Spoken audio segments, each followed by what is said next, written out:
Here we go. Humanities 101 and NACHOS reminds you that you are enough. Now we join Dr. Dutch with the Neuro-Affirming Conversation Hour for outreach and support.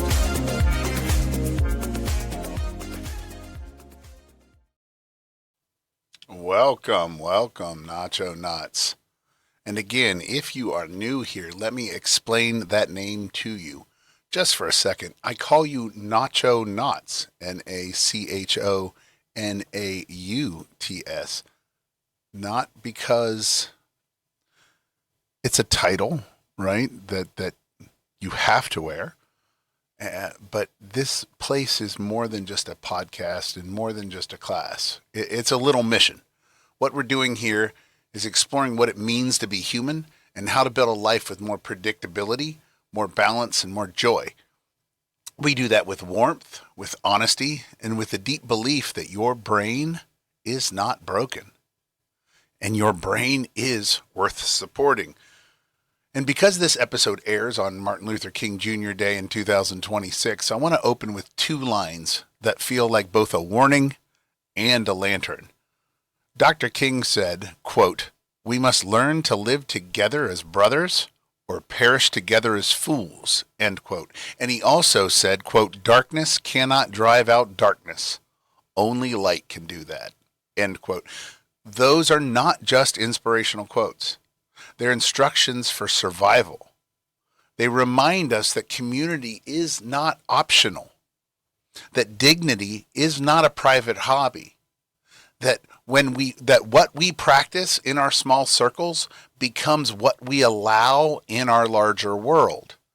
So today we're going to talk about what it means to choose light on purpose. Not a fake, good vibes only kind of light, real light. The kind that tells the truth. The kind that sets boundaries without becoming cruel. The kind that refuses to return harm for harm.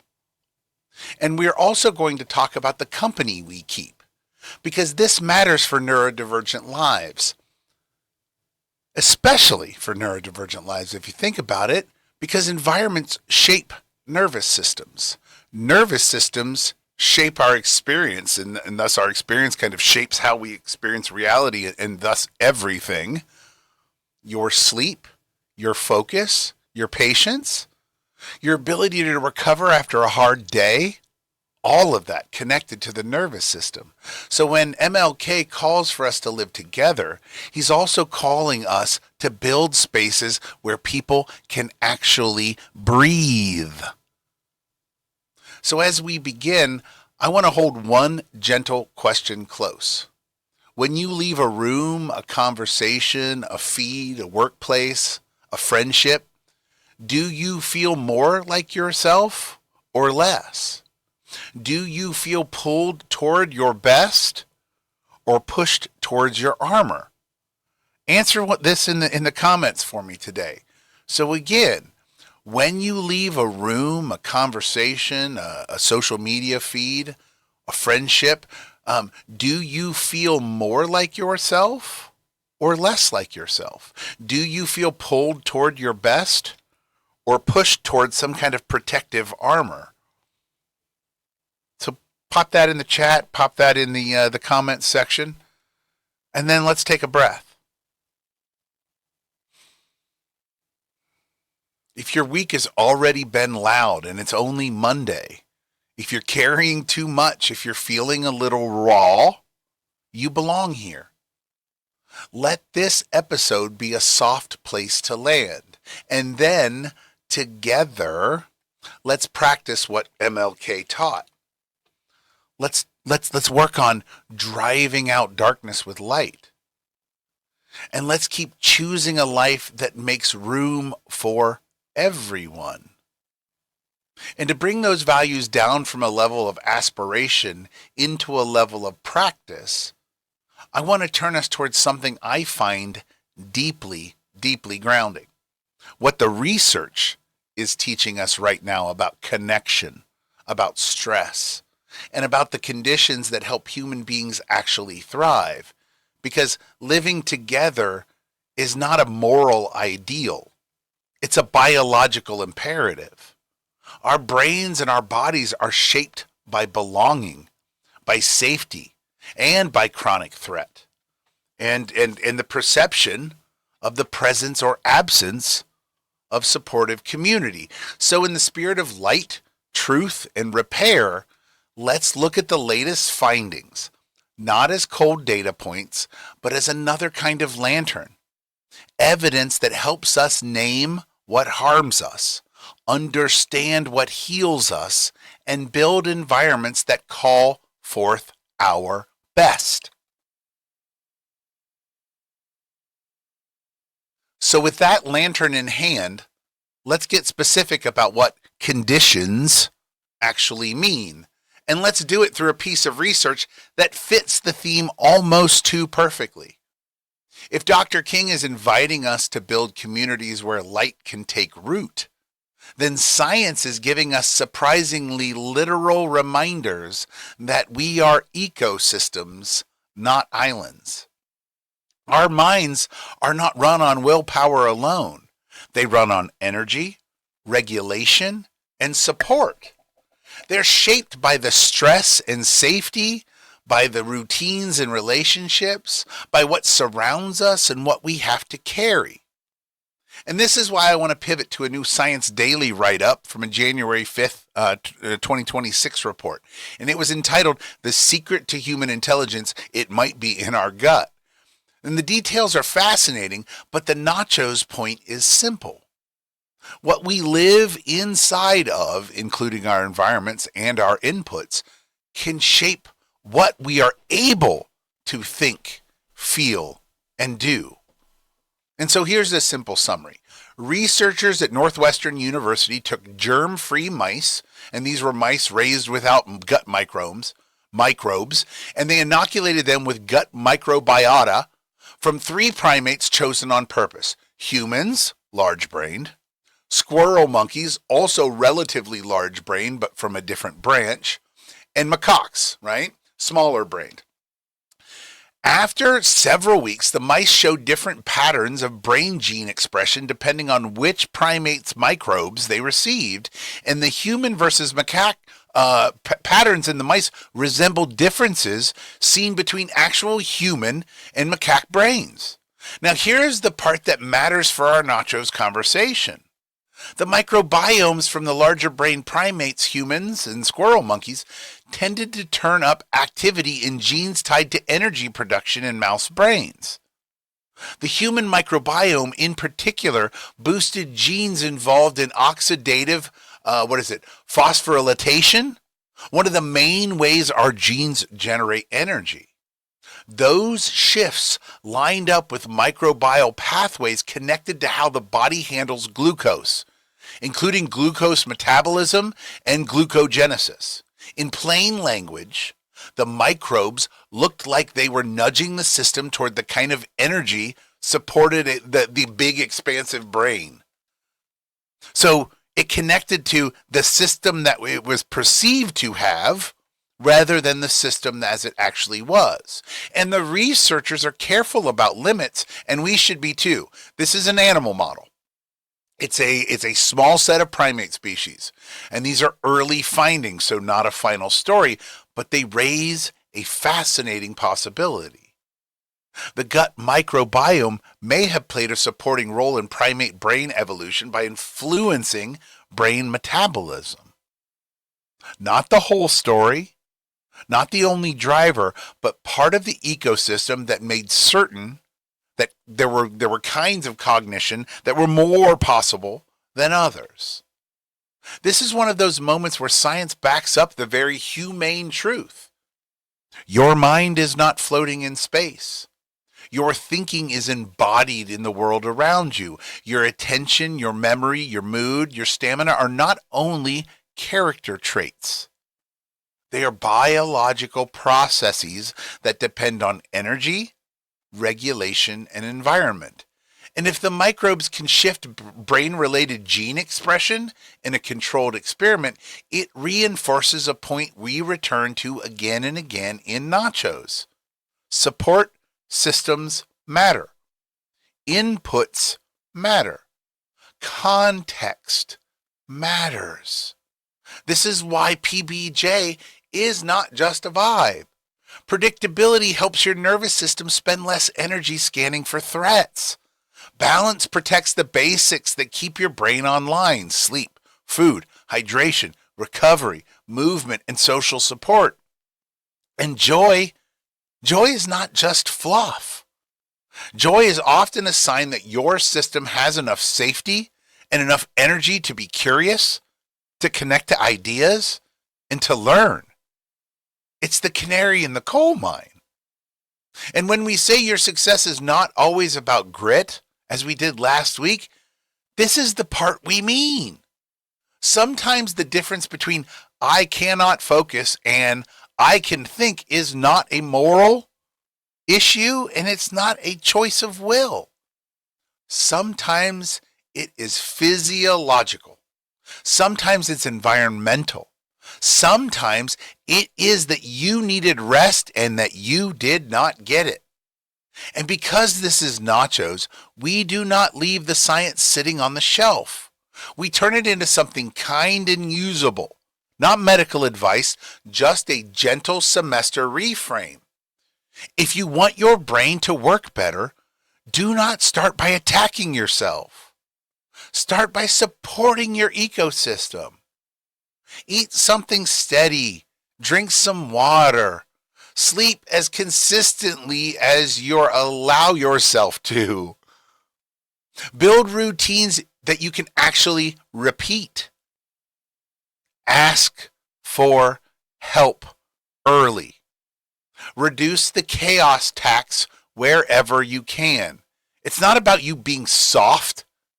It's about you being smart about what humans need in order to learn and thrive. And here's where we widen the lens, because this matters too. Sometimes gut health is not simply a matter of what you choose, what you cook, or how disciplined you are. Sometimes it's shaped by what has been done to you, what you've lived through, and what your body has had to endure. Stress changes the body. We know this. Chronic stress, poverty stress, trauma stress, discrimination stress, burnout stress, all of it can press on sleep, appetite, digestion, and inflammation. The inputs that shape your system are not always things you control. Sometimes your routine is disrupted by a job schedule you didn't choose, a boss's call, an email. Sometimes food access is limited by prices or accessibility.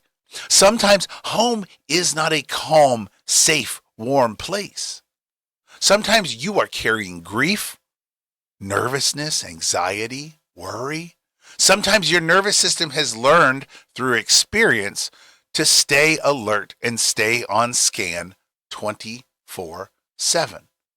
And when your body lives in that kind of sustained activation, it's not surprising that digestion, energy, and focus can start to wobble. So yes, we can talk about habits and choices, and we will. But nachos also tells us the bigger truth. You're not failing because your body reacts to your life. If your gut, your sleep, your attention, or your mood feels off, it may not be because you're doing something wrong. It may be because your system has been doing its best to survive what has been happening around you, to you. And here's why I'm bringing this up today. In the very first stretch, and if we think about it, the very first stretch of the semester can be very stressful for people. And there's more research that puts real weight behind the idea that the beginning stresses you out. But it also reminds you that it doesn't say everything is your fault. It also does not say nothing matters. It sits in the middle. It says something much more honest. It says our biology is shaped by our conditions, including the people and environments we're surrounded by. In other words, sometimes the story of our bodies is also the story of our contexts. right? So change our environment, change our body, change our body, change our environment. Now, this next piece is from the December edition of the journal Nature Communications, and I want to tell you what I love about it and why it belongs in a nachos conversation at the start of the semester. It starts with a sentence that feels like a plot twist, right? Your gut bacteria may be shaped not only by our own body, but by the people we live with. Now let's think about that in relation to the last story. Not because their DNA, right, the people that we live with, jumps into us like science fiction, but because these microbes that we discussed, they move. We share space, we share surfaces, we share kitchens and bathrooms and couches and routines. We share little invisible ecosystems without ever voting on it. Now, the study looked at this as through a controlled way using rats, and what they found is pretty simple, but it's unsettling in the best of ways. The gut microbiome is influenced by your own genetics, yes, but it's also influenced by the genetics of your social partners, the ones you've shared living space with. If someone's bodies tend to encourage certain microbes to grow, those microbes can spread through close contact, and now they're part of someone else's internal world too, which then spreads and spreads and spreads and spreads. So your body is not only responding to what you eat, it's also responding to what you are on the inside, what is living within you, those little bits of life that are in your tummy. And that's the point that we have been circling to all episode and really throughout all 4 seasons of Nachos. Sometimes health isn't a personal project. Sometimes it's a social condition. Sometimes it's environmental. Sometimes it is relational. But it is surely all of those things. It is a social condition.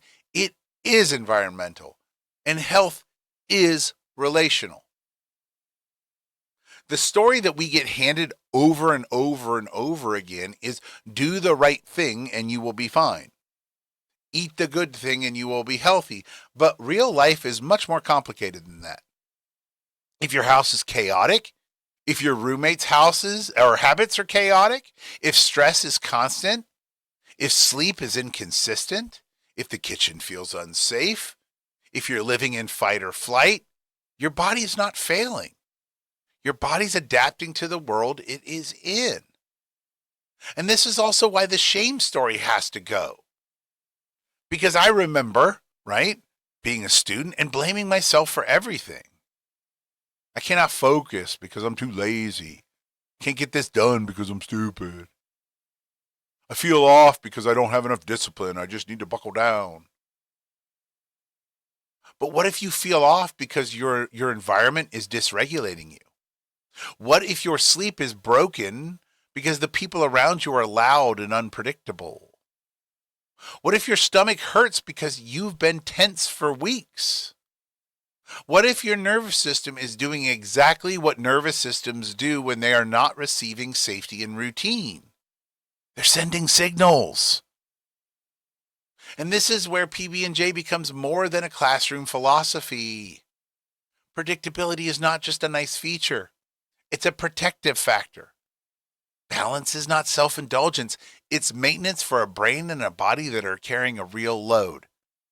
Joy isn't childish. It's often the sign again that our systems have enough safety to be curious and play. So what's the Nachos takeaway? If you want to take care of yourself, don't think in terms of only what should I do. Also ask, what am I living inside of? What are the conditions around me? What is being done to me through stress, through chaos, through lack of rest, through environments that does not seem to fit? Because sometimes the most powerful self-care is not a new habit. It's a boundary. Let me repeat that. Sometimes the most powerful self-care is not a new habit. It is a boundary. It's a routine. It's a reducing of exposure to constant dysregulation whenever and wherever you can. It's building small islands of predictability inside of a world that does not and will not offer that predictability. And if you cannot change the environment you're in right now, I want you to hear this gently. It's still not a moral failure. If you're stuck in a lease or a loveless marriage, it's information, it's data, it's context, it's your body telling you the truth. Listen, prepare to respond. In this space, we do learn content, but we also practice designing a place and an environment that respects the human beings doing the learning. And that requires sometimes patience. And that brings me to a small piece of research that is equal parts funny and strangely comforting because it makes the same point in a different key. Sometimes the thing that helps you access your strength is not more shame, not more grit, not bootstraps, and definitely not a harsher inner coach.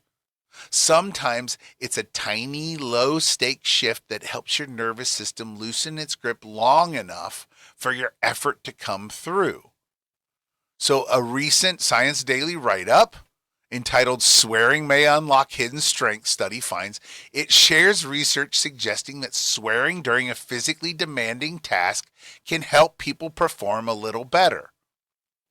Not because swear words are magical, but because they can change your state in the moment. The article highlights that swearing may reduce inhibition, boost confidence, and help people drop into a more focused flow state when a challenge is right in front of them. But here's the study in plain terms. In 2 experiments, participants held a tough chair-supported push-up position while repeating either a swear word or of their choosing, or a neutral word.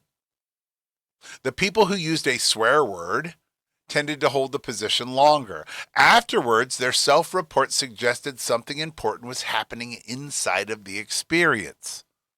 Less restraint, more confidence, and a more absorbed, committed kind of focus. Now let's hold that in a NACHOS frame. The takeaway is not everyone should swear. Swearing makes you powerful. The takeaway is that many of us are not limited by a lack of ability. We are limited by the invisible handbrake of self-monitoring, hesitation, masking, and fear of being too much or doing it wrong. A well-timed swear word can act like a tiny permission slip. It can interrupt the over-control long enough for your body to commit. And if swearing is not your thing, and you're in a space where it is not appropriate, the principle still stands. Find your version of that state shift.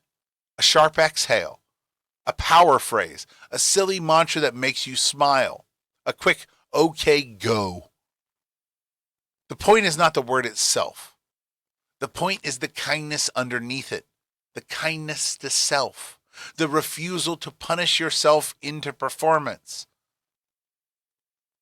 Because what is it that we're practicing here? Not perfection, not constant productivity, just learning how to support the human being doing the learning with a little more grace, a little more compassion, and yes, when it helps, a little cheeky spark that says, damn it, you should fucking allow yourself to try it. And that's a perfect little bridge into our next story because it keeps nudging the same truth from a different angle. When we think about things as character problems, sometimes they're actually body problems. And when we come across those problems, sometimes the kindest thing we can do is trade shame for curiosity. Now, we talked about how you can shift your state, right? In this article, in this last article. But in an article that looks at the research out of Mass General. It looks at how doctors uncovered how in a rare condition called auto brewery syndrome, some people can experience real intoxication without drinking alcohol. So we talk about how our guts affect us, how our people around us guts affect us, how swearing can affect our mood, which can affect our guts. Now, we realize that some people's guts will literally intoxicate them. So some people, right, can get this real intoxication without drinking alcohol because certain gut microbes can ferment carbohydrates into ethanol inside the body. So I want you to get this straight, Nacho Nuts. Yes, we're going from swearing may help you hold a push-up longer to your gut might be brewing its own beer. And the Nacho's reason for bringing it up is not shock value. It's grace. It's understanding. It's a reminder that bodies do complicated things, that symptoms and systems can be misunderstood, and that learning the real mechanism can replace stigma with compassion and replace suspicion with support.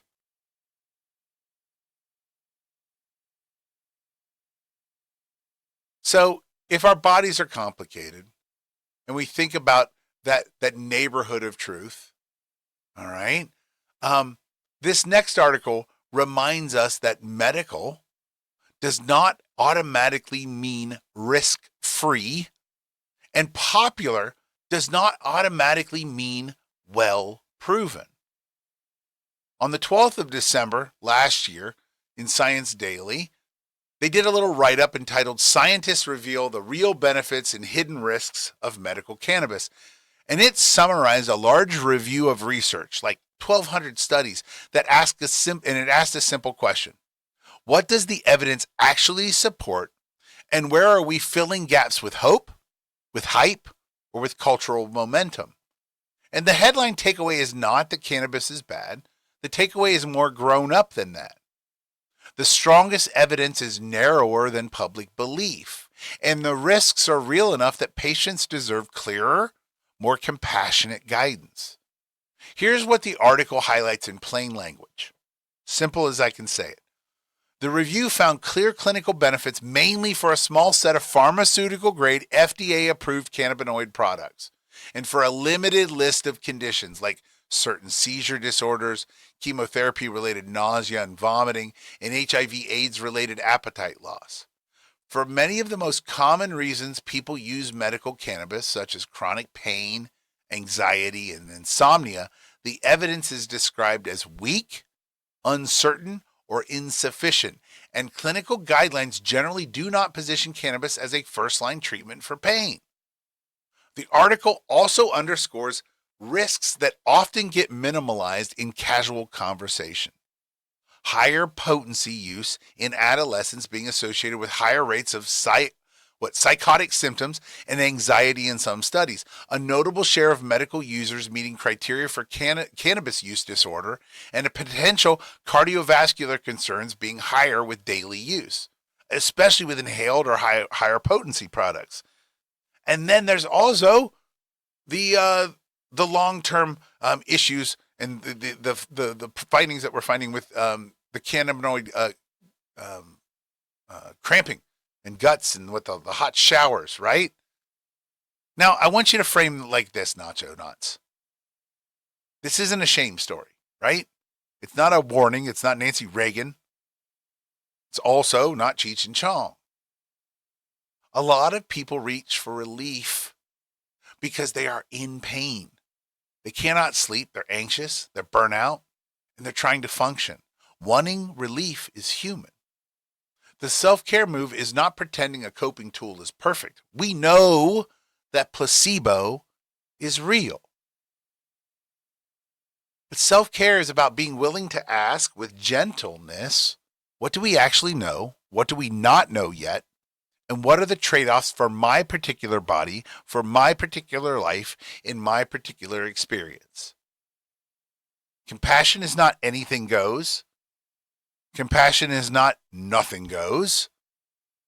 Compassion is let's make choices with clear eyes and without self-punishment. And if you're hearing this with a little jolt of worry and looking around in your sock drawers and whatnots, let's add a little grace here. Information is not condemnation, it's support. The whole point of this kind of research summary is to help people have better conversations with clinicians and doctors, ask better questions, notice risk factors, and avoid the trap of thinking if it's labeled medical, it must be harmless. We've seen where that leads us. Or on the other side, if there are risks, I should feel guilty for ever considering it. Right? We never can see that middle road. So neither of these are the answer, because you deserve nuance, you deserve honesty, and you deserve care that treats you like a whole person, not a headline. So let's pivot from what helps and what carries risks into something that sits in a more tender, everyday lane. Because part of self-care is learning how to hold nuance without sliding into extremes. Not, this is a miracle cure, and not, nothing matters, so why even try? Just a steady middle path. Curiosity, moderation, grace. That's the middle path. So the next story, we've dealt with your gut, we've dealt with booze, we've dealt with drugs. Let's talk about candy. This story was entitled, Scientists Find Dark Chocolate Ingredients That Slow Aging. And it describes research from King's College London that found a link between higher blood levels of theobromine, a natural compound found in cocoa, and signs of being biologically younger than one's chronological age. The researchers used two large of European data sets, including Twins UK and Cora, K-O-R-A, and compared the theobromine levels with biological aging markers measured from blood samples. The core idea here is biological age. Biological age is not the number of birthdays you've had, it's the measure of how the body seems to be functioning over time. Often estimated using DNA markers like methylation, right? Chemical tags of DNA that change with age. And in this study, also telomere length, right? And these are the protective chromosome end caps that tend to shorten with age. In their analysis, people with higher theobromine levels tended to show biological age profiles that looked, quote, younger. The team also checked other cocoa or coffee-related compounds and reported that theobromine stood out as the one with the specific association. So what's the NACHOS analysis of this? Because this is where we have to slow down and refuse the clickbait impulse. Because I didn't just buy 50 pounds of dark chocolate. The researchers are not saying eat more dark chocolate all the time and that this will be for everlasting life. This is an association study. It can show a relationship, not cause and effect. It also matters that chocolate is a whole food product with regular sugars and fats, and life is rarely solved by a single compound. So let's not go searching for sources on theobromine. The responsible takeaway is not run to the candy aisle. The responsible takeaway is that everyday inputs and small, repeated patterns may be leaving fingerprints on our biology. And that's where self-grace, self-compassion, self-care all come in. Because when you're tired and stressed, you're trying to survive a semester or a month at work this quarter, your brain loves the all or nothing stories. Either you fix everything at once or you give up. Well, NACHOS offers us a third option, a more saner, relatable option. And that's small, sane, relatable care. Care of self, care of home, care of environment, care of others. And this study is a reminder that those tiny things can matter over time. And that your body is not only responding to your motivation, it's responding to your routines, your nourishment, your sleep, your stress load, and yes, sometimes the ordinary pleasures and comforts that help you keep going. The little piece of chocolate orange. So here's the cheeky, gentle reframe that is not chocolate will save you. This is your body is listening to your life. And maybe that means letting yourself have one square of something you enjoy slowly without guilt, while also remembering that the strongest longevity strategy is not a hack. It's a relationship with yourself that is steady, kind, and realistic. So what did we learn in this episode? I think we learned a lot, Nacho Nuts. We learned it all in one place. We began with MLK, and we treated his words like what they are. Not decoration, but direction. We must learn to live together, and only light can drive out darkness. These are reminders that community is not optional, and dignity is not private. What we practice in our small circles becomes what we allow in the larger world. So we asked a gentle, clarifying question for the week and for the semester. And when you leave a room, a conversation, a feed, a workplace, do you feel like yourself more or less? Are you being called toward your best when you're with other people? Or are you being pushed towards armor? Then we grounded those values in something practical. The reality that, quote unquote, living together is not only moral, it's biological. Our brains and our bodies are shaped by belonging and safety, and they're strained by chronic stress of chaos and isolation. And that led us into research that made the theme almost literal. A Northwestern study that suggested that gut microbiomes may influence brain energy pathways, right? Those germ-free mice given microbes from different primates. The microbes from larger brain primates were linked to more activity, so forth and so on. It was an early, careful finding, but it pointed to a humane truth Nachos returned to again and again and again. Attention, mood, stamina, memory, they're not character traits always. They're biological processes that depend on fuel, regulation, and context. From there, we widen the lens because compassion requires honesty. We talked about stress and how it presses on the body. Sleep, digestion, appetite, inflammation, and focus. We named the unfair part out loud. The inputs that shape your system are not always things you control. Sometimes your environment is loud. Sometimes your work routine is broken by work schedules, grief, scarcity, trauma, discrimination, and burnout.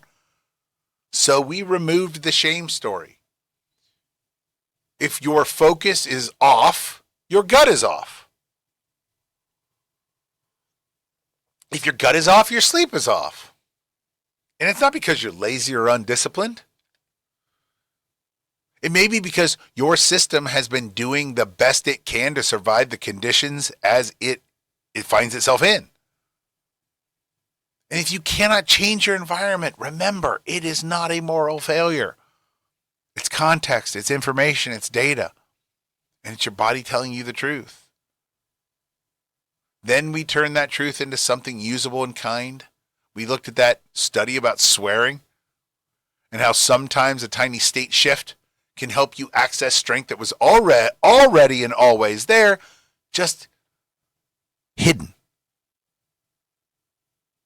And remember, this is not because words are magic, although I think sometimes they are, but because inhibition and self-monitoring can act like an invisible handbrake.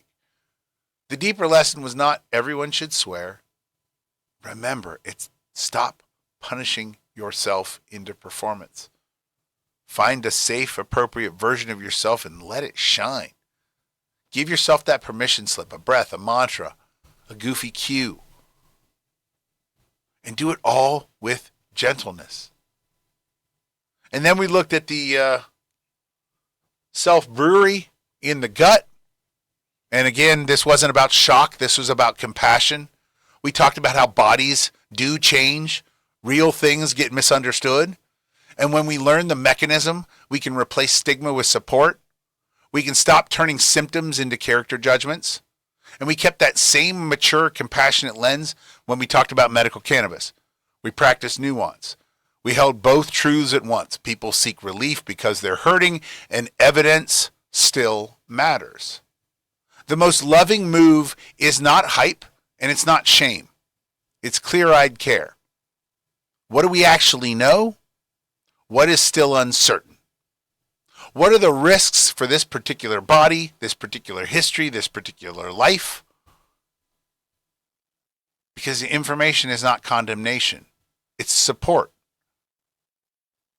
And then we ended with that dark chocolate story.